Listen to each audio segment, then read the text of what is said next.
Hi అండి, అందరికీ నమస్కారం. Welcome back to my channel. ఈరోజు వీడియోలో తమిళనాడులో ప్రసిద్ధ పుణ్యక్షేత్రాల్లో ఒకటైన అరుణాచలం తిరువన్నమలై ట్రిప్ డీటెయిల్స్ మీతో షేర్ చేసుకుంటానండి. మన తెలుగు రాష్ట్రాల నుంచి రైలు ప్రయాణం చేయాలనుకునేవారు వీక్లీ ట్రైన్స్ ద్వారా నేరుగా అరుణాచలం చేరుకోవచ్చండి. కానీ అవి దొరకని పక్షాన కాట్పాడి జంక్షన్ వరకు ట్రైన్స్ ఉంటాయి. అక్కడి నుండి వెల్లూరు బస్ స్టేషన్కి ఆటోస్ ఉంటాయండి. ఇదే కాట్పాడి జంక్షన్. ఇక్కడి నుండి వెల్లూరుకి 8 కిలోమీటర్స్ డిస్టెన్స్ ఉంటుంది. వెల్లూరు బస్ స్టేషన్ నుంచి అరుణాచలానికి చాలా బస్సులు ఉంటాయండి.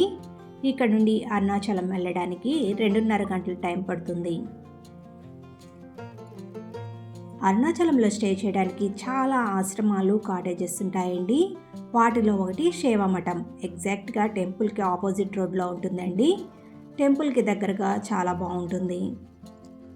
అరుణాచల గిరి ప్రదక్షిణ చేయడం వలన 100 అశ్వమేధ యాగాలు చేసిన ఫలితం లభిస్తుంది. ఈ గిరి ప్రదక్షిణ మొత్తం 14 కిలోమీటర్లు ఉంటుంది.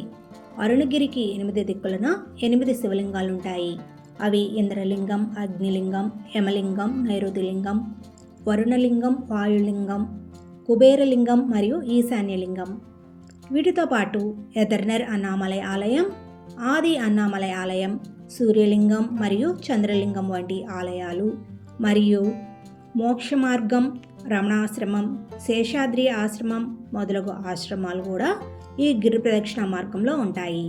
ఈ గిరి ప్రదక్షిణ మరియు ఆలయాలు సందర్శించిన తర్వాత చివరిగా మనం దర్శించుకోవాల్సింది అరుణాచలేశ్వర ఆలయం. ఆ అరుణాచల శివయ్యను దర్శించుకుంటే మనసు చాలా ప్రశాంతంగా ఉంటుందండి. మీరు కూడా తప్పకుండా ఈ టెంపుల్ని దర్శించుకోండి. Thank you for watching.